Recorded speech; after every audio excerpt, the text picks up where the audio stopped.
Bonjour à tous. Il n'y a pas beaucoup dans la salle, mais bonjour quand même. Avant de commencer, j'ai quelques petites annonces à faire. D'abord, aujourd'hui, c'était la dernière traversée de notre traversier. Donc, je remercie évidemment tout l'équipage pour la belle saison. Puis, on va espérer en avoir une aussi belle l'année prochaine. C'est un hiver de repos qui va être bien évité. Ensuite, c'était le rendez-vous des grandes gueules qui s'est terminé ce dimanche. Je pense que ça a été une bonne réussite. C'est notre expert en compte qui n'est pas là ce soir. Et puis, c'était le tournoi de baseball Benoît Rioux qui organisait le tournoi de baseball pour le Fonds BR en fin de semaine. C'était samedi. Ça a été une excellente journée, une très belle journée, même si c'était un peu froid. Ça a été une belle journée. Plusieurs 20 000 $ qui étaient ramassés en bon quand même. C'est plus pour une bonne cause qui est pour encourager les jeunes à la participation de leurs activités, tout type d'activités. Donc, bravo à Benoît Rioux pour l'événement. C'était une grande réussite. Et enfin, j'aimerais aussi féliciter Mme Amélie Dion, qui a été élue députée pour la circonscription aux dernières élections. Donc, félicitations à Amélie. Puis, ça va être, j'espère, bien plaisant de travailler avec elle. Maintenant, pour la séance du Conseil, donc, on procéderait à l'adoption de l'ordre du jour. Donc, je proposais l'ordre du jour qui dispense de lecture. C'est quelqu'un pour proposer. Donc, Joanne propose. Est-ce qu'on a l'unanimité? Merci. Ensuite, pour le procès verbal, donc il y a le procès verbal de la séance du 12 septembre qu'on a tous reçu. Donc, ça prendrait quelqu'un pour proposer le procès verbal, évidemment, avec la dispense de lecture aussi. Éric propose. Est-ce qu'on a l'unanimité? Oui. Merci. Au point 4, finances. Donc, approbation des déboursés du mois de septembre 2022. Donc, les déboursés du mois de septembre s'élèvent à 592 960 et 97. Donc, s'il y a des questions, c'est le moment. Sinon, ça prendrait quelqu'un pour proposer les déboursés du mois de septembre. Yannick propose. Est-ce qu'on a l'unanimité? Oui. Merci. 4.2, dépôt du rapport trimestriel. Donc, on a reçu le rapport trimestriel des états financiers de notre trésorier, M. Steve Rioux. Et donc, c'est ça. C'est juste un point d'information, comme on a pris connaissance du rapport. Au point 5, correspondance. Donc, ce mois-ci, on a 2 correspondances qui ont été déposées à la ville. Donc, je laisserai Mme Pascal Rioux nous en faire part. Oui, la première vient des résidents du secteur de la rue Raymond. Donc, ça m'était adressé.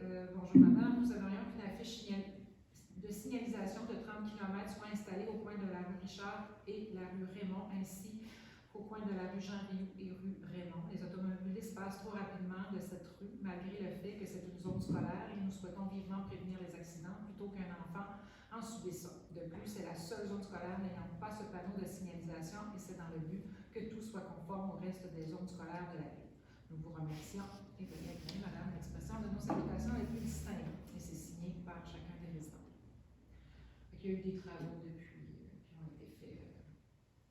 Il y a de la signalisation qui a été ajoutée. C'était la première correspondance. La deuxième, c'est pour le secteur de la rue Jean Rioux Nord. Ça m'était adressé ainsi qu'aux maires et aux conseillers municipaux.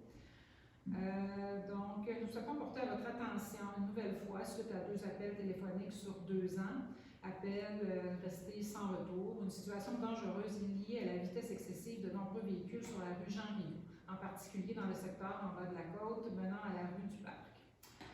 Nous, les citoyens habitant cette zone des côtés pairs et impairs, constatons trop souvent des comportements inappropriés des automobilistes, en particulier les profils suivants. Été comme hiver, de nombreux automobilistes au volant de véhicules de sport qui, au passage, dépassent souvent les normes de limites sonores tolérées, utilisent la côte soit comme un accélérateur à la descente, soit au contraire comme une piste d'élan à la montée. Ils sont nombreux à se rendre souvent aux limites de l'adhérence dans le virage au bas de la côte. Le trafic estival des conducteurs qui se dirigent vers le quai, qui ne connaissent pas le quartier et qui n'en respectent pas la tranquillité. D'une manière plus générale, de nombreux automobilistes sont emportés dans la descente et se retrouvent au niveau du virage en surveillance et en survitesse. Ces situations sont un risque pour tous les automobilistes, mais surtout pour les riverains et en particulier leurs enfants qui sont nombreux dans le quartier, qui jouent l'été dans les jardins à proximité de la route et qui sont en hiver souvent masqués derrière les bancs de neige. Enfin, nous souhaitons porter votre attention sur plusieurs situations où les automobilistes manquent de civisme envers les citoyens du quartier lorsque nous leur faisons remarquer leur vitesse excessive, insultes ou gestes déplacés. Nous demandons une intervention concrète de la Ville pour inciter les automobilistes à réduire leur vitesse et changer leur comportement. Ralentisseurs, des dos d'âne, silhouettes d'enfants, mesures de vitesse, arrêt en bas de la côte, passage de la rue en sens unique, contrôle plus fréquent de la police. Nous vous laissons le choix des moyens d'action, mais nous exigeons des résultats pour la sécurité de notre quartier. Et par la suite, c'est signé par l'ensemble des résidents du secteur de l'argent. Merci. Donc, évidemment, c'est des enjeux là, pour lesquels les membres du Conseil sont assez sensibles à la sécurité sur nos rues et nos routes, donc on va prendre ça en considération. Point 6, on a 6.1, terme du bail de location du site du Bas-Saint-Laurent. Donc, on a eu une demande du site du Bas-Saint-Laurent pour prolonger la location des locaux au centre culturel et le Conseil a décidé de mettre fin à la location, de renouveler l'entente de location avec le site du Bas-Saint-Laurent. Donc, ça me prendrait quelqu'un pour proposer la résolution. Claudia propose. Est-ce qu'on a l'unanimité? Oui, merci. En 6.2, délégation de fonctions et désignation du responsable de la protection des renseignements personnels et de l'accès aux documents. Suivant la mise en vigueur d'une loi en septembre dernier, c'est la personne ayant la plus haute autorité au sein de la Ville qui agit comme responsable des renseignements personnels et de l'accès aux documents. Donc, par défaut, le maire. Donc, cette résolution-là, en fait, c'est moi qui délègue, en tant que maire, la responsabilité de la protection des renseignements personnels et de l'accès aux documents à Mme Catherine Fizet, notre greffière. Donc, c'est seulement un point d'information. Ensuite, en 6.3, le Conseil doit autoriser cette délégation de fonction et désignation du responsable de protection des renseignements personnels et de l'accès aux documents. Donc, voici, c'était la proposition. Donc, la délégation des responsabilités à Mme la greffière. Donc, ça prendrait quelqu'un pour proposer cette délégation. Éric propose. Est-ce qu'on a l'unanimité? Oui. Merci. Et en 6.4, toujours par rapport à la protection des renseignements personnels, on doit nominer des membres pour un comité sur l'accès à l'information et la protection des renseignements personnels. Donc par la loi, on doit former un comité. Et ce comité, il est proposé que ce comité soit formé de Mme Pascalio, directrice générale, Mme Catherine Fizet, la greffière et responsable de l'accès aux documents et de la protection des renseignements personnels, Mme Sarah Amélie Bellavance, la directrice du service de la culture et des communications, et Mme Geneviève Renard, la directrice du service des loisirs. Donc, ça prendrait quelqu'un pour proposer la nomination du comité. Claudia propose. Est-ce qu'on a l'unanimité? Oui, merci. Ensuite, 6.5, résolution d'appui aux demandes des producteurs et productrices acéricoles du Québec. Donc, c'est une demande d'appui de résolution par les producteurs et productrices acéricoles du Québec. En gros, on nous présente de nombreuses statistiques et la proposition est formulée comme suit, que le Conseil de la Ville de Trois-Pistoles appuie l'importance de reconnaître la contribution économique, sociale et environnementale de la sériculture pour les régions du Québec et que le Conseil de la Ville de Trois-Pistoles appuie les producteurs et productrices acéricoles du Québec dans leur représentation auprès du ministère de la Faune, des Forêts et des Parcs afin qu'il favorise les différents usages en forêt publique dans une vision à long terme qui concilie les intérêts de la sylviculture avec la sériculture en assurant la sauvegarde du potentiel acéricole nécessaire à la croissance de l'industrie de l'érable, et ce, dans une perspective de conservation du patrimoine forestier québécois. Évidemment, à Cropstal, on n'a pas de production acéricole, mais c'est quand même un secteur d'activité important pour la région, donc c'est important quand même de supporter ce secteur d'activité. Donc, ça me prendrait quelqu'un pour proposer. Yannick propose, est-ce qu'on a l'unanimité? Oui, merci. 6.6, abrogation, résolution numéro 14524, vente de partie des lots 5 226 171 et 5 227 323. Donc, si on se rappelle, à la dernière séance, on avait pris une résolution pour procéder à la vente des parties de ces lots à la construction RGPRB Inc. En allant un petit peu plus loin dans le processus, on a eu quelques embûches et maintenant, légalement, la vente n'est pas possible d'un point de vue d'aménagement. Donc, cette résolution a pour but d'abroger la résolution qui avait été prise la dernière séance et pour annuler en fait la vente de ces lots à construction RGPRB. Donc, ça me prendrait quelqu'un pour proposer.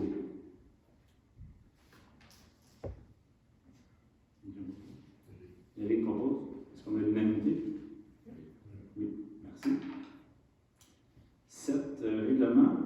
En 7.1, adoption du règlement numéro 873, règlement relatif à la régie interne et au maintien de l'ordre durant la tenue des séances du Conseil et abrogeant le règlement numéro 685. Donc, la dernière séance, M. Éric Belleville avait déposé la motion pour l'adoption du règlement. Donc, maintenant, on procéderait à l'adoption du dit règlement. Donc, ça prendrait quelqu'un pour proposer. Claudia propose. Est-ce qu'on a l'unanimité? Oui, merci. Point 8, travaux publics. 8.1, adjudication de contrat à Cell Warwick Inc., fourniture du sel à glace. Donc, il y a eu un appel d'offres sur invitation pour la fourniture de sel à glace. Et c'est Cell Warwick Inc. qui a gagné l'appel d'offres au coût de 127 $ par tonne métrique. Donc, ça prend quelqu'un pour proposer l'octroi du contrat et autoriser le maire moi-même et ou la directrice générale, Mme Pascalio, à signer les documents nécessaires pour donner suite à l'appel d'offres. Donc, ça prend quelqu'un pour proposer. Joanne propose. Est-ce qu'on a l'unanimité? Oui, merci. En 8.2, adjudication de contrat à forage 3D, travaux de forage directionnel. Donc, c'est pour boucler notre réseau d'aqueduc sur la Roi. Et il y a eu un appel d'offres qui a été réalisé. Donc, c'est l'entreprise Forage 3D qui a eu la plus basse soumission de 17 566,87. Donc, c'est des travaux qui vont nous permettre de boucler notre réseau d'aqueduc. Donc, ça prendrait quelqu'un pour proposer la résolution et l'octroi du contrat. Claude la propose. Est-ce qu'on a l'unanimité? Oui, merci. Au point 9, urbanisme. 9.1, démission d'un membre du comité consultatif d'urbanisme. Donc, Mme Gina Charvet, qui est légitime comme présidente, a remis sa démission du CCU. Donc, on doit, par résolution, prendre acte de la démission de Mme Charvet. Donc, ça prendrait quelqu'un pour proposer. Steve propose. Est-ce qu'on a l'unanimité? Oui, merci. En 9.2, on procédera à la nomination de nouveaux membres du comité consultatif d'urbanisme, parce qu'on a eu aussi, rappelons-nous, le mois passé, notre démission de M. Jacques Rousseau. D'ailleurs, on remercie les deux membres du CCU qui ont donné plusieurs années de leur temps au comité. Donc, c'est beaucoup d'implication. Donc, merci à ces deux personnes qui ont donné de leur temps. Et maintenant, on va procéder à la nomination d'autres membres du comité. Et donc, on procéderait à la nomination de M. Laurent Deslauriers, Pierre Lepage et Luciano Clavice au comité consultatif d'urbanisme. Maintenant, 3 membres pour s'appuyer si jamais on avait d'autres démissions. Et toujours du manque d'implication de membres du comité. Donc, merci à tous ceux qui se sont impliqués. On a eu plus de candidats que de postes, donc c'est un grand plaisir. Donc, ça prendrait quelqu'un pour proposer la nomination de ces membres au comité. Joanne propose. Est-ce qu'on a l'unanimité? Oui. Merci. Au point 10, loisirs. 10.1, dépôt d'une demande de subvention auprès de la MRC des Basques au Fonds de vitalisation. Donc, c'est pour la mise à niveau des équipements sonores de l'ARENA. Le Fonds de vitalisation est un programme de subvention qui peut donc, subventionner jusqu'à 90% des projets. Et donc, la proposition est qu'on autorise Mme Geneviève Renard, directrice du service des loisirs, à signer pour les membres de la Ville tous les documents relatifs au dépôt de la demande financière au Fonds de vitalisation. Donc, ça prendrait quelqu'un pour proposer. Claudia propose. Est-ce qu'on a l'unanimité? Oui. Merci. En 10.2, adjudication conditionnelle d'un contrat à métronomie limitée, mise à niveau des équipements sonores de l'ARENA dans la page. Donc, justement, parlant des équipements sonores, on a eu des soumissions sur l'inflation. Donc, la plus basse soumission au coût de 46 171 et 51 par métronomie limitée pour la mise à niveau des équipements sonores à l'ARENA. Donc, c'est un contrat qu'on octroierait évidemment conditionnellement à l'obtention de la subvention du Fonds de vitalisation. Donc, ça prendrait quelqu'un pour proposer. Éric propose. Est-ce qu'on a l'unanimité? Oui, merci.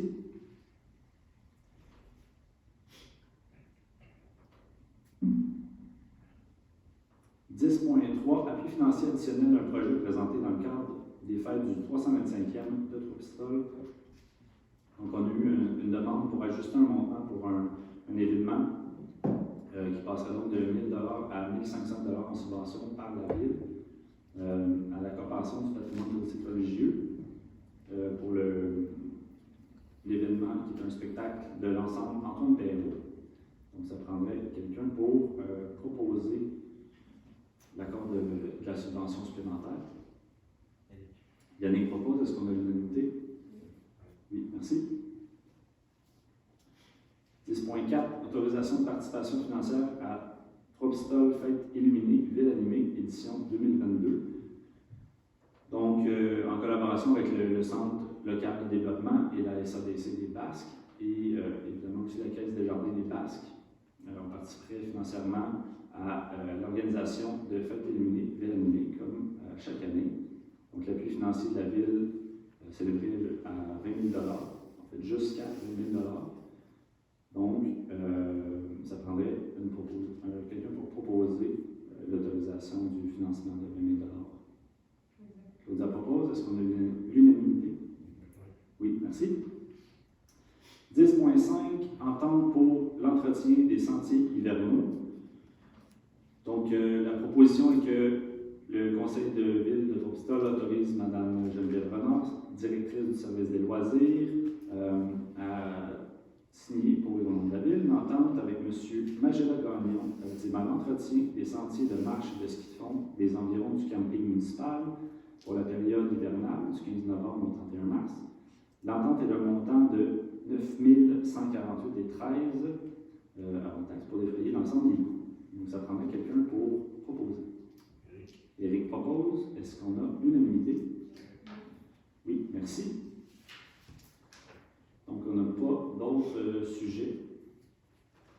Donc, on pourrait passer à la période de questions. Donc, si vous avez des questions, vous pouvez vous lever à nos micros, présenter, dire votre nom et dans quel secteur de la ville vous habitez, et nous présenter votre question.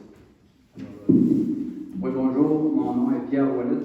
Je reste au 102 rue Gagnon, Trois-Pistoles, juste derrière le terrain de balle, pas les murs. Puis cette année, ça n'a pas été une belle année pour moi, pour les boules reçues sur mes bâtiments et mes autos. J'ai 3 POC sur un de mes autos. Cette semaine, en fin de semaine, avec le tournoi de la petite chose de balle donnée, j'avais ramassé 20 000 pour ma maison. Elle a 2 prix en cause des circuits qui étaient acceptés pour un tournoi de balle donnée. J'aimerais savoir si vous avez dans vos plans l'intention de relever le filet encore plus haut un 15 à 20 pieds plus haut pour protéger nos habitations, protéger ma vie aussi. Là. Parce que présentement, j'ai une photo avec moi. J'ai monté mon escalier 5 minutes avant, puis s'arrêtait après, je recevais la balle directement tout à l'heure.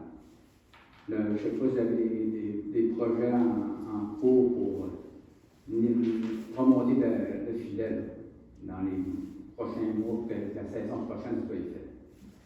Oui, c'est prévu qu'on monte le filet. C'était déjà dans les plans. Ensuite, pour ce qui est des dommages, en fait, on vous invite à faire une demande là, à la ville, formellement écrite, puis on va s'arranger avec ça. C'est une question d'assurance. Je ne sais pas si Pascal, tu veux compléter pour plus de détails. Là. Vous avez le choix. Vous pouvez aussi faire vos propres réclamations à vos propres assurances qui vont faire le ricochet à vos assurances. Automatiquement, ils vont monter une ligne par la suite. C'est sûr que je passe par le mien dans la mer.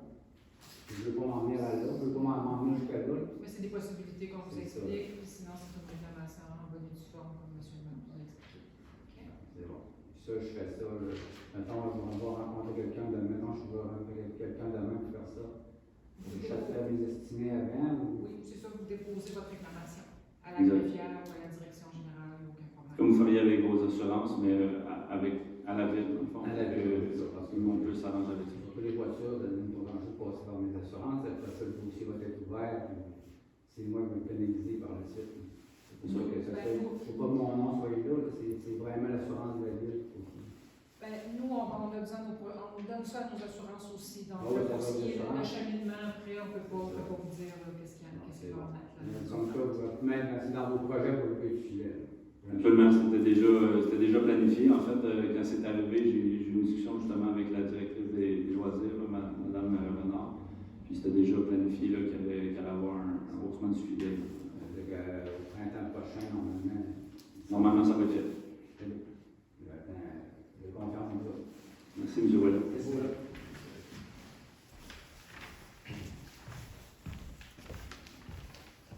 Donc, s'il n'y a pas d'autres questions, on pourrait. Avez-vous une question, M. Ouellet? Pardon? Le 325e. C'est pour le 325e, pour le spectacle, là, dans le fond, c'est un ajout au montant qu'on avait déjà prévu débourser pour l'activité. On a eu une demande de réajustement du prix de la subvention, en fait, qu'on donnait pour l'événement. C'est la corporation du patrimoine religieux qui organise le spectacle. C'est l'ensemble. Antoine Perrault avec la chanteuse Geneviève Roussel le 13 novembre prochain à l'église Notre-Dame-des-Neiges de Trois-Pistoles. Merci, ça. C'est beau? Donc, s'il n'y a pas d'autres questions, on procédera à la levée de l'Assemblée. Donc, ça prend quelqu'un pour proposer. Éric propose. Est-ce qu'on a une unanimité? Merci. Merci à tout le monde. Bonne soirée.